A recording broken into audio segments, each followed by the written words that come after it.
Hello Canada, welcome back to another edition of the Canadian Citizen Journal. I'm your host, Alias Tagay.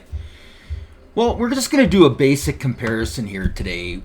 A lot of people are seeing what's going on in Canada. And I'm a history buff. I'm going to compare how close our civilization is coming to the brink of disaster.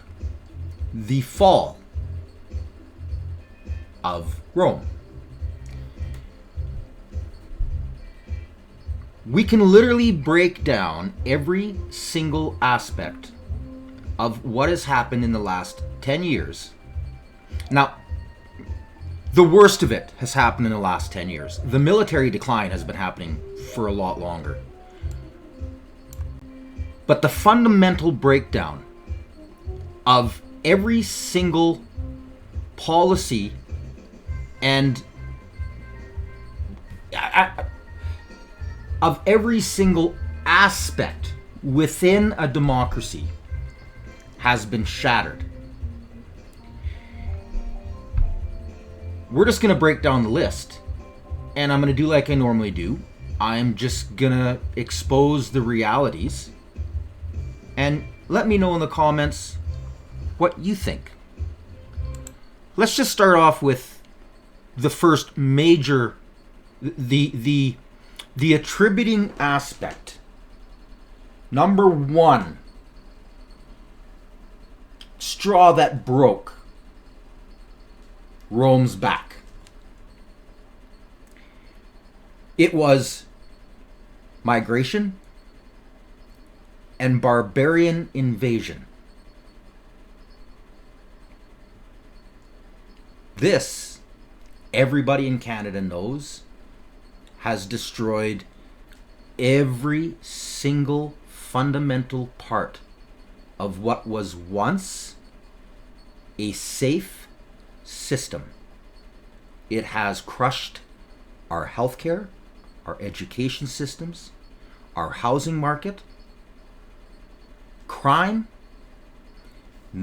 the immigration disaster ties into all of the other 5 aspects that created the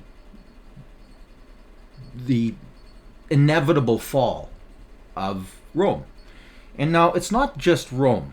This same, pretty much the same list of 3 or 4 things have been what destroyed civilizations for eons.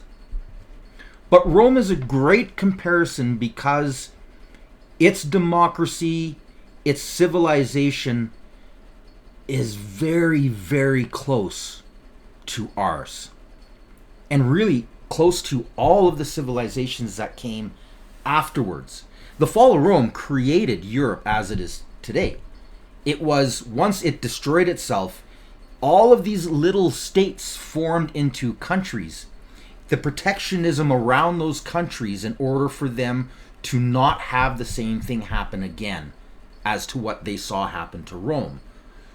When you think about it, all of Europe was Rome. And now we have how many countries? This is where Western independence and the separation of our provinces are going to be what saves us. And the faster we can accept the fate of our nation and protect the powerful, provinces, but societies.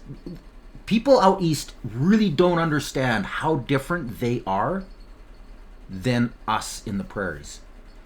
And how parts of Manitoba, Saskatchewan, Alberta, and parts of BC are so very closely integrated. Everything from our religions, our just our day-to-day work ethics, the type of survival because of the environment we live in, our society, kind of how it functions between rural and cities, different than it is out east. Completely different. I've traveled Canada. I can't count how many times I have been across Canada. And now every region is different, without a doubt. The East Coast is not the West Coast. Quebec is not Ontario, is not Alberta, Saskatchewan. The differences are huge. And these differences, as Rome grew, as Canada did the same, and all of these parts signed on to become Canada, as they did with Rome, although the method was a little bit different because there was a lot more military backing it up. Although there were regions that just gave in to Rome because they saw and kind of respected where this new idea of democracy could help save them from other nations that were trying to just wipe them off the face of the planet. So let's get started with the migration aspect of it. So, as I showed on yesterday's episode, and if you're a new viewer, please hit the like, share, and subscribe button, and check out my previous episodes. This is Canada's influx, the population change from migration only in the last 20 years. Now, 24 years to be exact. And you can see that we have grown by 34.6%. The majority of this migration has happened in the last 10 years, especially since COVID. Millions are pouring in.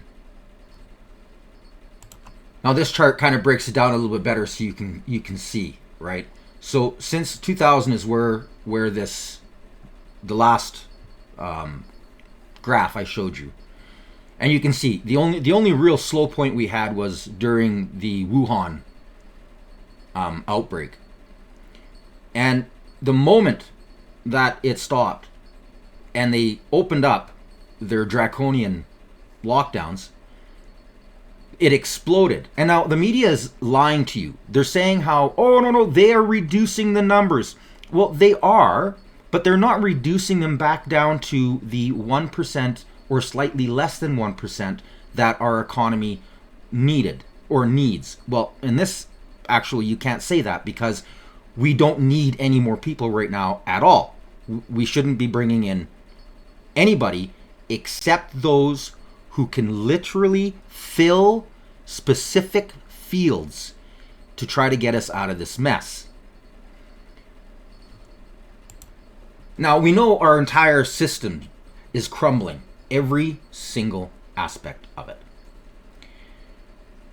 It's so bad that the people who have the ability to flee from our country are doing it in droves. A new report says economic migrants who were chosen by the government to come to Canada are leaving the country in record numbers. The study was commissioned by the Institute for Canadian Citizenship. That's an organization that encourages immigrants to become citizens. Among the report's findings, French-speaking immigrants who came to Quebec in Ontario are more likely to leave Canada than their English-speaking counterparts. The country's biggest cities, Montreal, Toronto, and Vancouver, see high turnover rates of immigrants. The cities serve as hubs where newcomers adjust to life here before moving somewhere else. And those who immigrate to Atlantic provinces are more likely to leave Canada within the first 7 years of arrival. As always, you gotta watch how mainstream words things. They try really hard to not lie because they get caught and it's not good. But what they'll do is they do the statistical bullcrap and they purposely avoid truths like this. Canadians are leaving Canada in record numbers. You know, and in 2024, we're going to have a banger of a year. We've just come out of the third quarter. We don't have numbers on the fourth quarter. Yeah. But it is the fourth largest exodus of Canadians in 73 years. Okay. Now be careful what I said, right? It's the fourth largest. It's not the most largest. Yeah, yeah. But there is an increase Okay. in people leaving. We did a video on new Canadians leaving. Why are they leaving? So there's some obvious reasons: taxation, job opportunities. It's expensive to live here. Family returning, healthcare, weather. Maybe a lot of people didn't like the weather. Did you hear what he said? He's just listing off all of the things pertaining to this episode, the fall of Canada.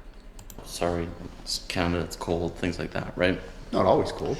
So we covered all the reasons why people were leaving, but in that why new Canadians are leaving Canada, we also talked about it's a record number of immigrants coming to Canada. Right. So those ones that are leaving have on average been in Canada between 1 to 7 years. Okay. So now with our federal government, immigration policy is to get over 500,000 new immigrants, new Canadians. Well, I guess they're not Canadians yet. New immigrants to Canada in 2024. Okay. So Again, exposing they haven't actually got down to the immigration levels Canada needs. They are still pushing through with the Century Initiative.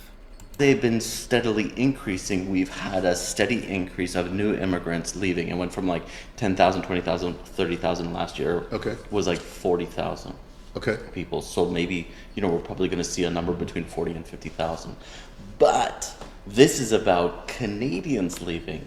So that Okay. third quarter. So hang on. Yeah. So tell me I'm first of going all, fast, how are right? we? Because how are we defining Canadians leaving? They have citizenship. Permanent residence Okay.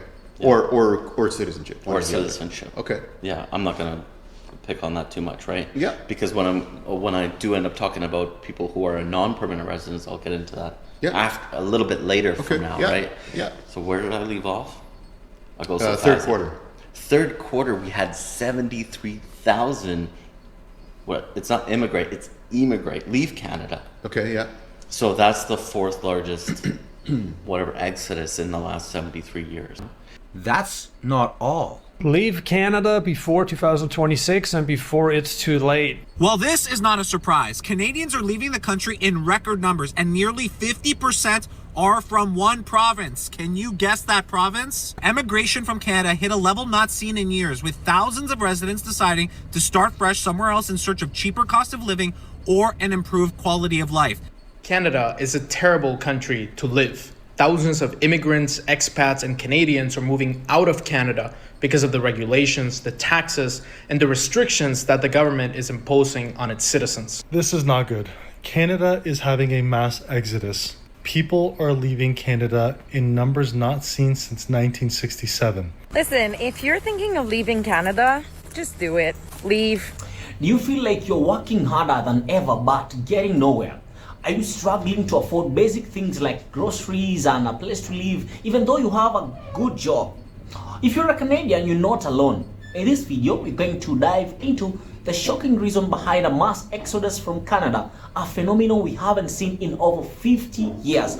I could make a collage. I could run 24 hours a day for God knows how long on videos of Canadians fleeing the country and Canadians who have fled that are showing how great it is once they get out.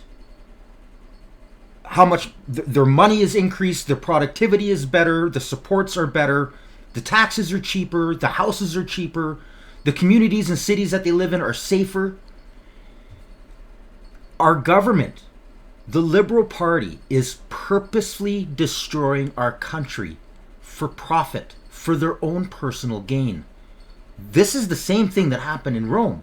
It started off with one stupid emperor realizing that if he started to cut a little wee bit of the coin and putting a little bit of lead in there and then spending lots, he could kind of lie to the people. And the problem was all the countries around that were invested into them figured this out and were going, wait a minute, you don't actually have that much silver or that much gold in these coins. Well, take that as like printing money. This is what our government's doing on purpose. Now, I urge you, tune into my previous episodes, especially the Real Liberal Party platform. I link in it the papers that were released warning Canada that if things didn't change, we were going to be living in a dystopia, which pretty much outlines what happens when a complete civilization falls. They want this. There's only one way out. It's called get out of Canada. Well, there's 2 steps to doing that. One, you can literally pick up, sell, and hightail it out of Canada. Or you can get your citizens together and you can vote for a referendum and you can succeed. Now, succession is probably the best way to do it because you will at least save your province and give yourself the power to stop this from happening. You can start to actually charge all of the politicians and open up investigations into all of the corruption that has been happening. And the kicker is how the media, the propaganda, convinced Canadians, even though the documents were released through the PMO about this dystopian future, the propaganda convinced people to re-elect the same government. Well, think about it. What has changed? Has any of the regulations changed? No. Instead, they're giving themselves more power. It's to the point right now that they're passing bills, trying to pass bills, that will give them the power to not be charged for any harm doing that comes from their decisions, appointations, construction. They're removing the justice system from being able to stop them from doing illegal and environmentally catastrophic things to our country. But media won't tell you this, let alone the C9. Like, goodbye religious freedoms. Gone. We're Rome. We're learning of government figures that show thousands of foreigners' criminal convictions have been forgiven, allowing them to enter the country through work and study visas, permanent residency, or visitors. Well, from 2013 to 2024, more than 17,000 had their criminal convictions forgiven. This raises some questions about why the federal government chose to do so and what that means. So here with a look at this. And again, now, the media does what they do best. They're going to throw some person on there, and go ahead, I post all of my links in the description. I'm not one of these fakers. I'm not one of these people that just goes through X and then just clips everything off of X. I do all of the research. I find original videos. I try to put the entire storyline together. It takes a lot of work, takes a lot of time. Propaganda is the main tool used to destroy nations and keep, well, the wrong people in power.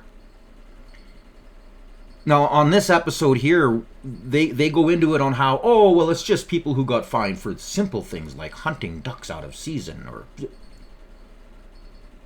we have a government that has so many immigrants coming in that they quit checking. And the warnings have been coming out on how bad this really is. There are hundreds of thousands of immigrants that have they haven't been screened, but they're in our country. You wonder why you see extortion and all the rest of this happening? It's done on purpose. Immigration lawyers warn CISA security screenings are causing major delays. A spike of more than 538,000 CISA security screening requests in 2024. An almost 80% increase has created backlogs, delaying citizenship, permanent residence, and asylum decisions. Rising asylum claims, IRCC referrals drive volume. CSIS insists on thorough checks, legal advocates press for transparency, added resources, and improved coordination to shorten waiting times. These articles are all out there. Mainstream isn't talking about this. Nobody's talking about it. These numbers are astronomical. This is the final blow to a nation, to a civilization. Now, the second factor in the fall of Rome was an economic decline and major structural problems. Severe inflation from debasing the currency, over-reliance on slave labor. Sound like what you're seeing happening with the Temporary Foreign Workers Agency? Heavy taxation. And these are where the taxations fall in. So heavy taxation, crazy numbers of bureaucracies, creating regulations and laws.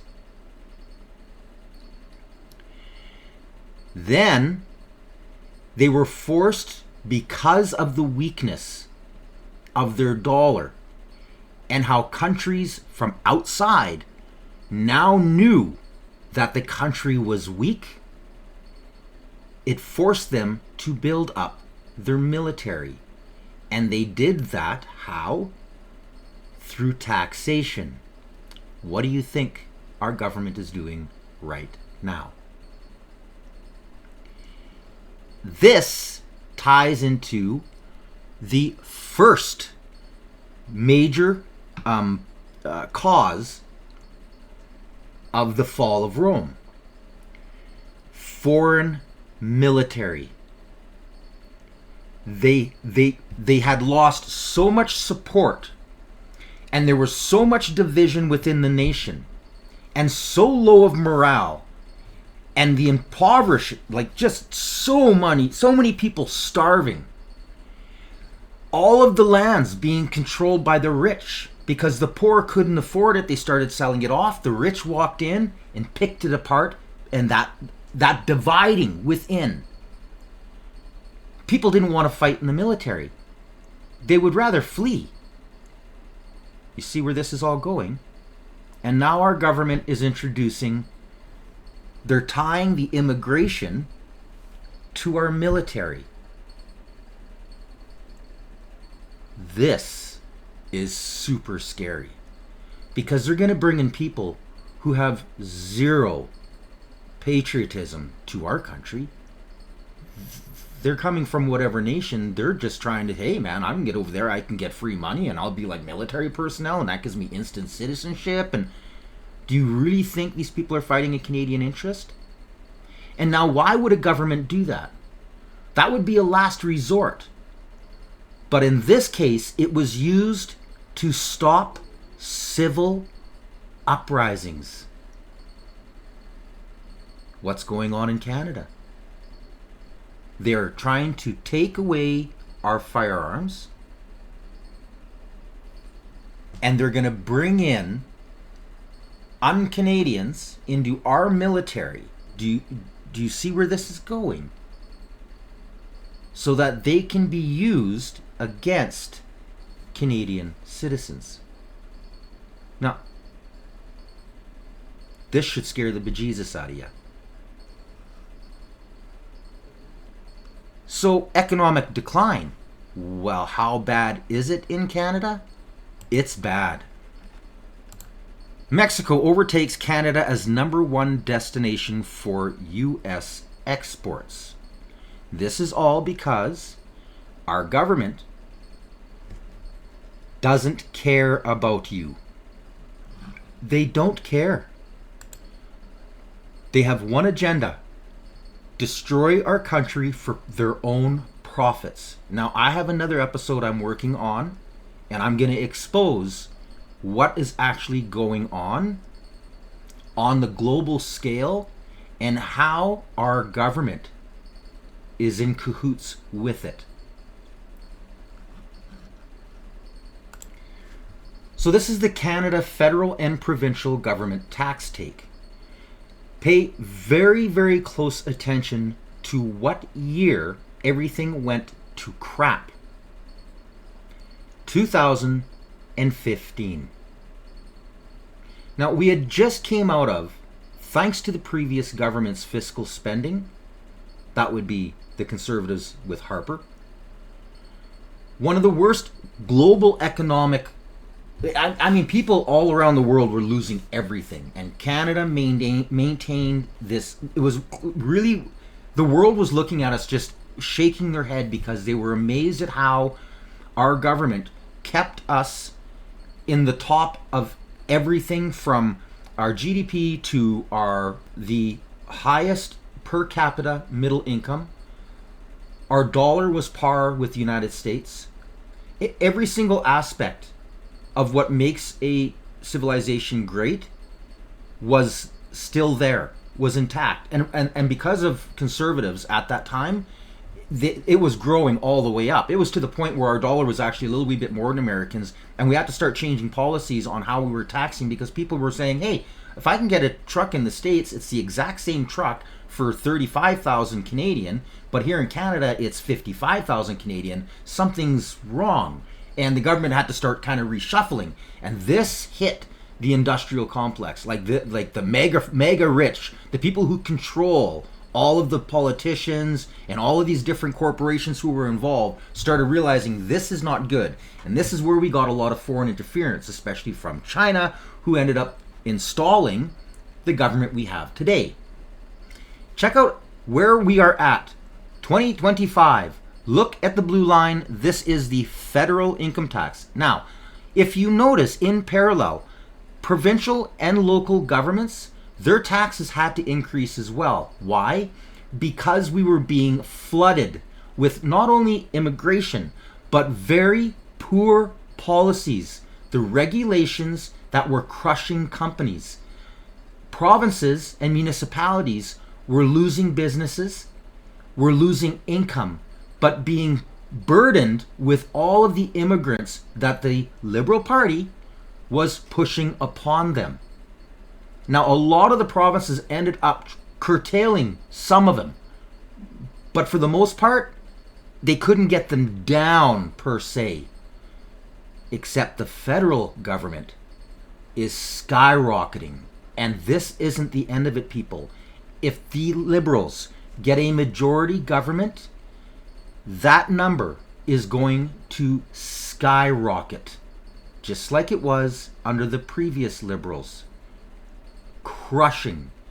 Now, at least the previous Liberals weren't suffering from all of the other problems that this government has put on Canadians, especially with the immigration numbers we have today.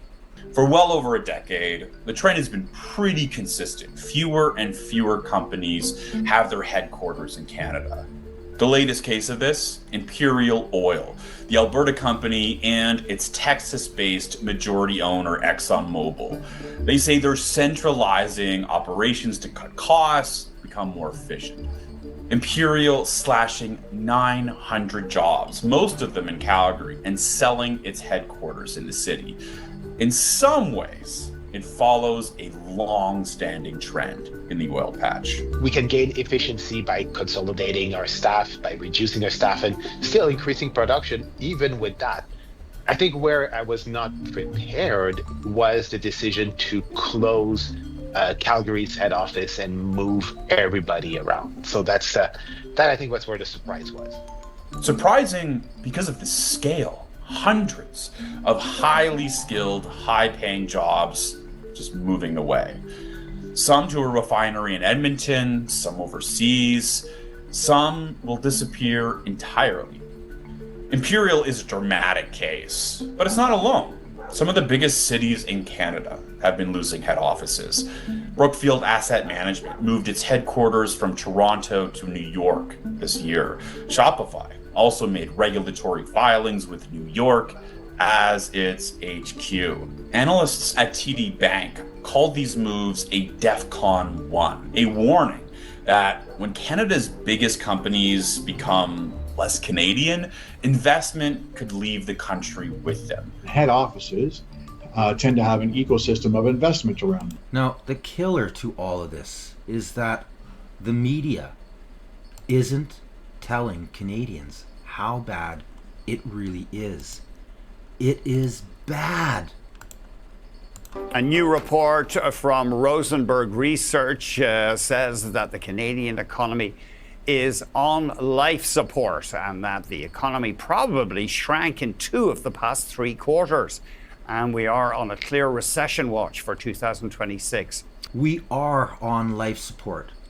And the worst part about it is that because our GDP has been stagnant, absolutely stagnant for the last 10 years, we are the lowest. We have the lowest GDP of all G7 and G20 nations. The lowest. And then word came out, and this was actually old news, but now the media all of a sudden kind of caught up to it thanks to all of us small independents pushing it out there. And I reported on this earlier, months ago, that we're poorer than Alabama. There are provinces that are poorer than Mississippi. This is how bad it is in Canada. It's bad. And if it wasn't for the fake stats that the government has been manipulating, especially hiring thousands upon thousands, an 80% increase in government workers, those were all done to fudge the numbers. And it cost Canada hundreds, actually, I think it was well over like $2.5 billion a year. Think about that. That should be concerning, especially since now you're printing more money in order to prop up a fake stat that is giving jobs to people that we don't even need. We don't need them. But it also secures their voting base. Why did Poilievre lose his riding? His riding, the majority of the people who are registered voters work for the government. The rest, immigrants. Welcome to Canada. And the headline was to make Canada more productive, cut taxes, deficits, regulations, and more. And that was in 2023. Is that kind of, well, back to the basics in terms of economic growth? Has that changed in any way in your mind? No, because basic economic principles haven't changed. And of course, we have to add our strength, which is natural resources, and the critical need to develop those resources, which is a subject that, I have been focused on, well, really since 2011. And, think that issue is a critical one as well to talk about. As you alluded to, we have problems, economic problems in the country, and it's manifested itself in a flat GDP to per capita for the previous decade, and the last, I think, 6 quarters have been negative. Now, GDP per capita is a measure of personal prosperity, so it's a pretty good indication of how we're doing, and we're doing quite poorly. We're second to the bottom compared to all the wealthy countries in the world. That is to say, the I think 36 members of the OECD. That is not a record we want to have, and it looks like we're continuing in that regard. So, what has caused that? And part of it is for sure abandoning some of these very basic economic principles that have resulted in poor productivity, manifested by a pretty well flat and in some periods declining GDP per capita. Well, I certainly the Prime Minister has been talking the talk on a number of issues, but what you've referred to, which is the deficit, is unfortunately moving in the wrong direction. In many respects, the Prime Minister's distancing himself from his immediate predecessor from the same party has no historical precedent that I've been able to uncover, and I can talk about that if you'd like. But in a few respects, unfortunately, it's to the contrary, more of the same. And in respect to the deficit, actually, he's, in terms of profligacy and government spending and reliance on big government programs, he's moving even farther than his predecessor, and that is very unfortunate, because we've seen what the result of that has been. I was discouraged, maybe not surprised, but discouraged that the deficit is larger than it was, larger than it was forecasted, and there's no end in sight. In other words, there's no pretense, I think. What there is a little bit of prospective legerdemain by creating a capital budget and an operating budget, and by separating the two, the Prime Minister is I think going to try to say, well, we're going to balance the operating budget, but on the capital budget for long-term capital investments, we're probably going to see a deficit. Well, first of all, that's not going to fool any credit agency or investment analyst or investment banking firm, because they're just going to combine the two and let's see what the real number is. And the other part of it, which is problematic, of course, relates to what the definition of capital investment is. There's been, I guess, a degree of skepticism about whether the government is going to define capital spending in a way that really represents what international organizations and analysts believe is capital, rather than an operating or social expense. Okay, so, and this talks about Canadian investment abroad versus foreign investment in Canada. And again, you can see there's a lot of money flowing out of this country net. I mean, this is just very concerning. We've seen a steady decline in the amount of money flowing into this country for investment. Why is that? What's the short answer to that, Joe? Yeah, well, this is another way of putting it, is capital flight. Companies in this country are looking outside the country, and companies outside the country are shunning the Canadian market. So your question was why? Well, at the end of the day, it's because they see superior investment opportunities elsewhere. So why is that? Well, part of it is the tax rate may be higher, so their profits are going to be adversely affected. Energy prices might be higher. That's a huge issue in Europe, which has resulted in deindustrialization. Not as bad in Canada, but not necessarily great. And then now this was a major issue with Rome.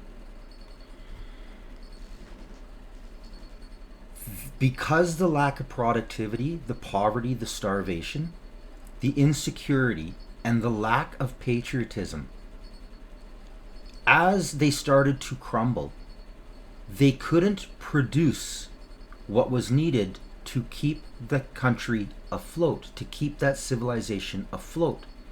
Money started flowing out. And they were doing it as fast as they could, because the dollar that they were trying to get out of Rome was depreciating so fast. They made a break for it. And this is what a lot of companies in Canada are doing. So what did Rome do? Rome started to try and use other countries who were aligned with them to come into their nation, and they would give them vast lands that they would expropriate from the people. Well, how did they do that? Well, you can't pay your taxes, I'm taking that land. Then they would take that land and they would gift it to these other wealthy individuals to come in order for them to hire slave labor to try and get the minerals and products produced within that country. And in doing so, they created an even larger divide within that civilization. This created huge unrest because now people were seeing that the same government that caused them to not have the ability to pay their taxes were taking their lands and giving it to the wealthy. This is what our country is doing right now. The people that are investing in our country are being given our resources. They are being bought off with what belongs to you and me. This is what's going on in Alberta. Now, again, previous episodes, Brookfield, through the Liberal Party, decimated that industry for one reason, so they could come in and pick the flesh off the dying corpse of what is Western Canada.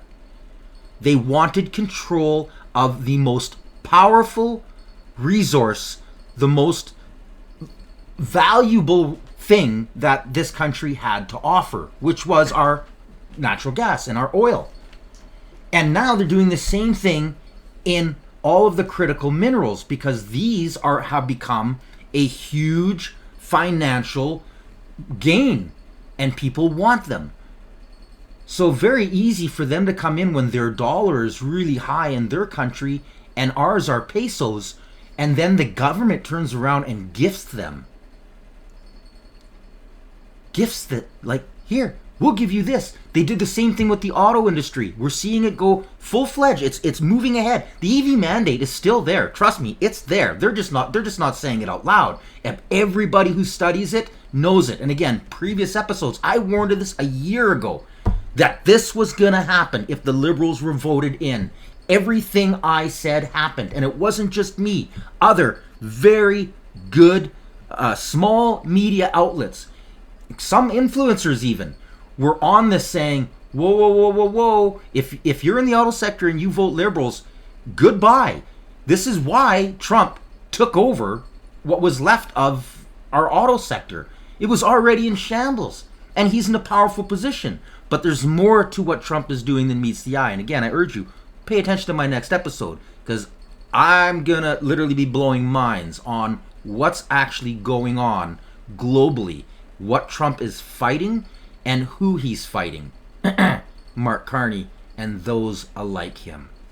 Now, moving on a little wee bit further, the military. I do want to mention, and it's, not always polite, but I'm going to do it here anyways. The Wall Street Journal on July 12th had an editorial entitled, "Canada is a military free rider in NATO." Mr. Chairman, I'd like to submit that for the record.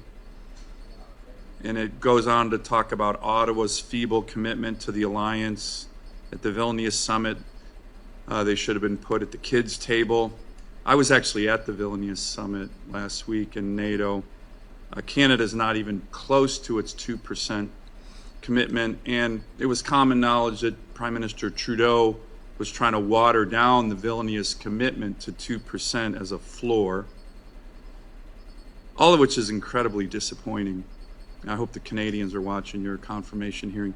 So what does our government do? Well, our government, and like I said, on the next episode, you'll really start to understand what the American administration is trying to do down there. And it was actually started a little bit earlier, and there was a lot of the few good Democrats were actually already on this and trying to bring it to attention. And there was major fighting in that party because they saw the takeover, but it hadn't dawned on them just how bad it was. And it took the new administration, who's battling this same problem within their own party, to try and end this global cabal, to end the New World Order, the one that Carney has been fighting for and trying to use against nations around the world. This man is evil. He doesn't care about you. Now, the military, remember how I had mentioned they used outsourcing? Well, they didn't just do that. They used forced conscription. They would even go into small areas and just take people. and force them into military. Civilians. They were doing this in order to try to make it look as though they still had this great military. Well, in our, that's Rome. Now, in the way that we're doing it is they need to, they're going to try and bullcrap because we are so broke. They're going to try and fudge the numbers. So how do you do that? Well, you use media, propaganda, and you start pushing out. And again, previous episodes, a year ago, they were already doing this. This is how in cahoots the Liberal Party is with the media. They were already trying to convince Canadians that, well, every Canadian should just automatically be enlisted. And every Canadian should automatically have to go and do training. Pardon me? What? What kind of a free world do you have? You wouldn't have that problem if you had good governance, because you would have citizens who would want to serve to protect your country. That's not what's going on. Senior personnel, the best of the best we have in the Canadian military, the moment that their date is up, they're not re-enlisting. They're running. They're running fast. But Canada, propaganda, this is what we're up to. For years, the ranks of the Canadian military have been pretty thin. Now, an ambitious proposal sparked by Canada's new NATO commitment to essentially create a citizens' army, a part-time reserve of up to 300,000. They are currently doing an analysis of what is in the realm of possible. But defense planners wonder how to even get so many uniforms and weapons when existing supply chains, inventories, and personnel systems are already at capacity. And even if the industry could produce those needs, internal documents obtained by CBC News show the military doesn't have the storage space. It is, according to the country's top military commander, a work in progress. We need to figure out how we are going to do this. And the first step is to figure out what are the roles and missions of this strategic reserve. And then there's the bigger question, equipment. How much, what kind, and where do you get it? This country on a good day can mobilize 3 frigates and 8 CF-18s. If we actually wanted to deploy this capability, how would we even move it to where we wanted it to be? And who appointed Jenny Kerrigan? Or Kerrigan? That would be Prime Minister Justin Trudeau. It's all a game. It's all insiders. They don't care about you. And finally, we are creating a new category for skilled military recruits to attract highly skilled foreign military applicants. Eligible recruits with a job offer from the Canadian Armed Forces, including doctors, nurses, pilots, can be invited to apply for permanent residence. They will be subject to the same security and all military requirements. This new category will support our government's commitment to strengthen our armed forces, to defend our sovereignty, and to keep Canadians safe. This category and other priority categories supports Canada's defense industrial strategy, which Prime Minister Carney announced yesterday, by adding a range of workers critical to support our sovereignty and security. This is what our military thinks of our government. This Canadian soldier went viral for drinking a beer while skydiving. His punishment was absurd. During a parachute jump over Pahwa, Ontario, a soldier from Quebec's Royal 22nd Regiment decided to make his descent even more legendary. Thousands of feet in the air, he cracked open a Miller Lite, took a sip, and simply said, "The government." The video. Yeah, F the government. And then when his term was up, he quit. This is what's happening in our military. Why do people want to fight for a country that's falling apart, that has absolutely nothing in common with the everyday Canadian? They're pushing the post-national state. We're living in the post-national state. This is Rome. This is Rome, people. It's happening right now. Our generation is seeing it. We have a choice ahead of us. What are we going to do? Are we going to watch it just implode? Or are we going to stand up and protect ourselves? Protect our regions. So we knock off the first major one, which is the migration and the use of foreign agents to come in for military. This was huge. Number two was the economic and structural decline of the nation, which, like I had said, it just every aspect from the heavy taxation, it's all the exact same that happened in Rome. All of it's the same. The third was the decline of effectiveness of our military.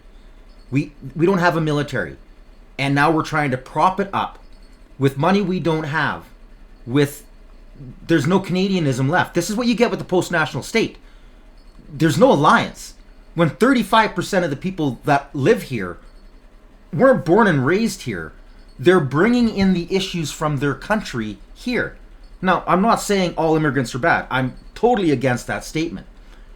But a majority of them, especially since our immigration system has been destroyed and that there is no vetting process, these people don't come to assimilate. They bring everything with them. We're seeing it firsthand on the streets. It's all there. It's loud and clear. The fourth one was political instability and weak leadership. We're seeing that firsthand. Now, of course, propaganda is giving this fictitious belief to those who don't see what's going on. All they do is they watching that propaganda, brainwashed. So I need you to like, share, and subscribe, as well as a lot of other great independent outlets out there to get the word out. Our government is the same government that put us here. Nothing's changed. None of the regulations have been removed. None of the laws, not a single law that was put in the last 10 years has been removed. We still have senators that work for the CCP, as well as the most corrupt, influenced from outside governments, especially China, in pretty much every nation.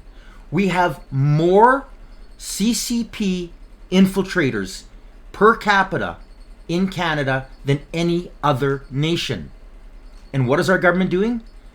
Trying to align even more with that government. That speaks louder than words.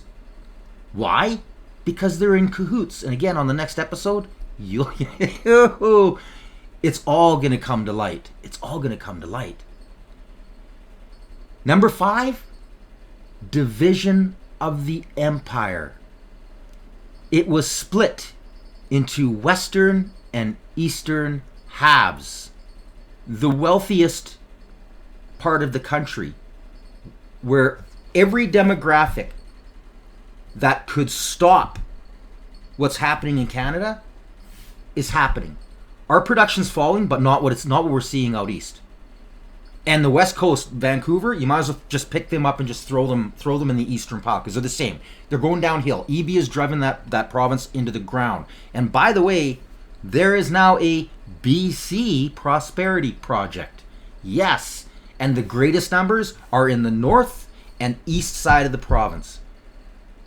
We could very well see the beginning of a new empire, an entirely new country built learning from all of the mistakes that have happened around the world, and this new advancement in technology that could take us to amazing places.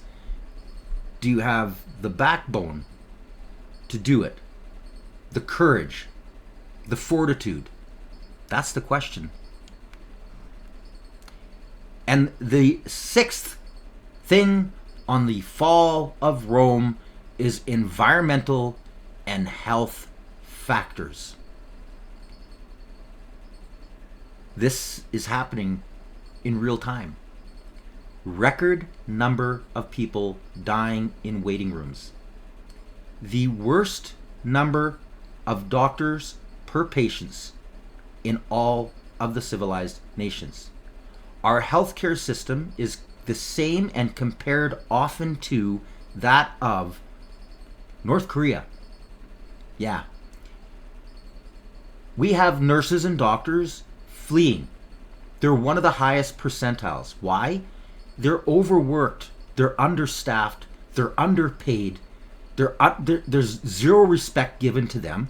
And especially with what we saw during the Wuhan, it destroyed the medical system. And how do you keep up with the immigration? It's collapsing every province's systems of health. Every aspect of the social systems within our nation are crumbling. It's all right there. All of it. And if you don't have faith in government, if you don't have trust in government, well, you can't have a civilization. My question to you, Preston, is how do you read this? Is this still, in many ways, the continuation of the previous Trudeau government, or is it a change fundamentally in direction that gives us hope? Name of this episode is awesome, because it's why no one trusts Canada's government anymore. And again, I post all of the links below. I urge you, watch it in its entirety, because it's an eye-opener. That gives us hope to move this file forward. No, I think some of the language has changed, but I don't think the dynamics of it have changed much. They announced these 5 projects, one of which was like Premier Moe and Premier Smith presented the federal government with a list of 15 items in the case of Alberta and 10 items in the case of Premier Moe. Now, I picked this small clip specifically.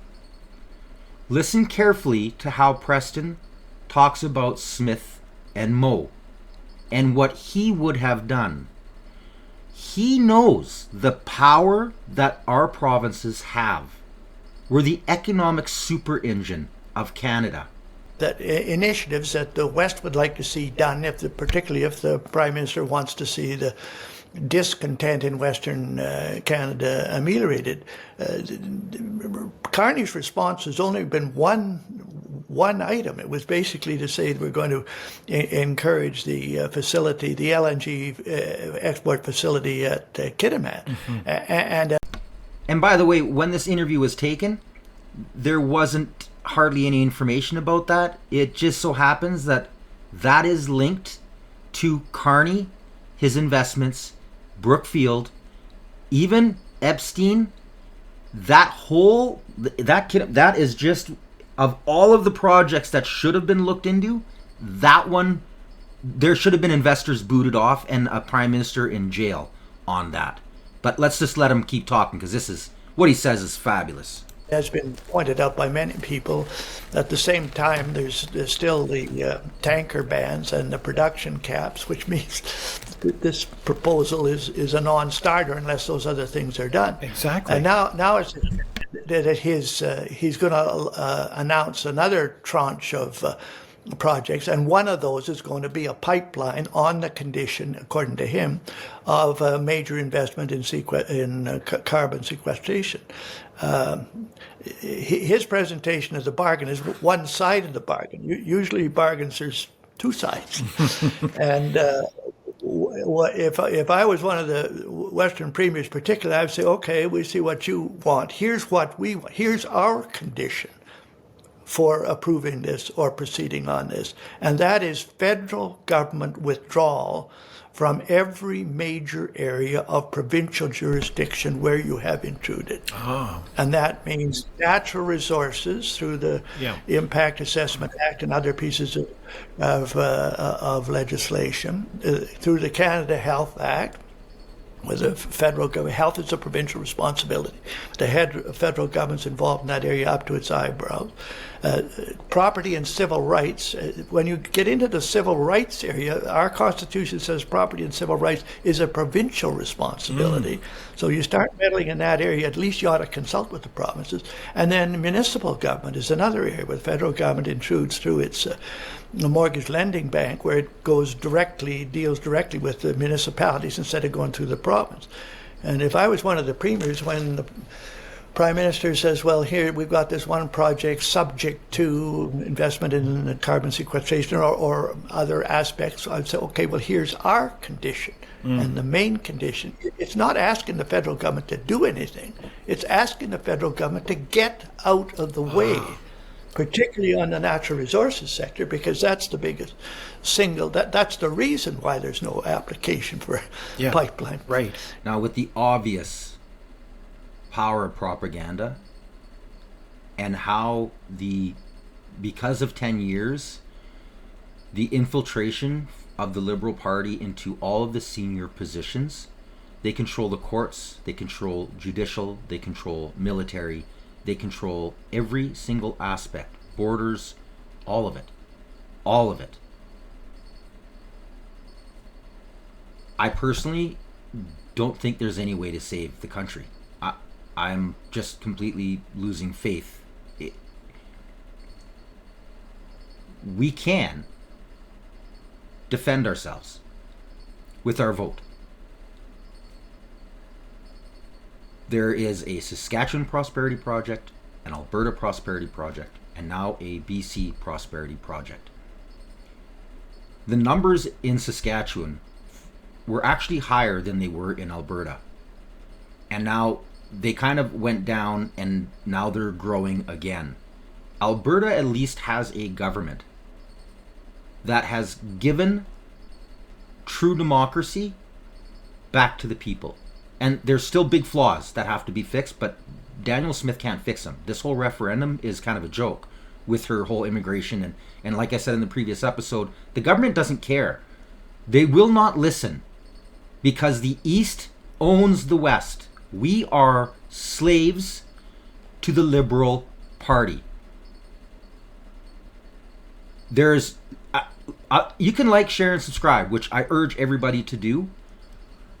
But there's no way that the vast majority of Canadians who are stuck in the brainwash cycle are going to be able to give any type of the true majority, super majority needed in order to fix where we are. And we're seeing just how compromised, especially with MA, links to the United Front, CCP, and again, all of the institutions, all of them are infiltrated.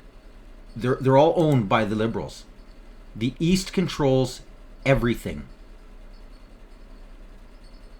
There are great groups, Facebook. I've even read like on Twitter, of course, there's a lot of great information on there. A lot of people aren't on X. It does cost money, which kind of sucks. And with a lot of the good media, there's paywalls behind a lot of the stories, so it's hard for everyday person, especially with the poverty that has stricken our nation from liberal policies, to actually have the ability to get a hold of that. It saddens me, but yet it's understandable because these people like myself, it takes hours upon hours. It's a job, and you need to make money in order to stay afloat, in order to get the information out. This is why, again, I urge everybody, you gotta like, share, and subscribe. It makes a huge difference. And I always try to promote, it's not just me. There's others out there as well. If you enjoy somebody's video, hit the like, hit the subscribe, and share. Join them on all of the different outlets that you use. If you are on Facebook, I'm on Facebook. I post a lot of things on Facebook that I don't do on YouTube. I'm on Rumble. I'm on Spotify. I'm on X. A lot of the small independents work the same way. I don't charge. I do have a membership. I don't give any perks to it. It's just a small way in which you can donate, and it's the cheapest membership that I could give, like literally that YouTube has. It's the cheapest membership there is. It's just a way of donating somehow. I also have great merch. I've got great merch. Check out my store. And if you can, donate directly. Email's right there. Any bit of, like anything anybody can give, allows me to spend more time and keep this channel afloat. I hope you enjoyed today's episode. Pay attention to the next one, because I'm gonna there's a big eye-opening going on right now.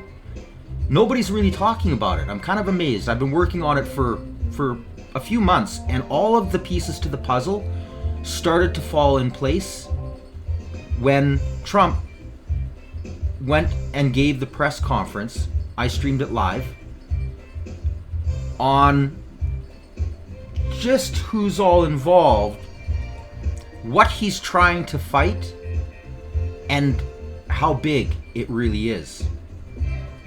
Tune in to the next time. I'm Alias the Guy. You've been watching the Canadian Citizen Journal. Stay informed.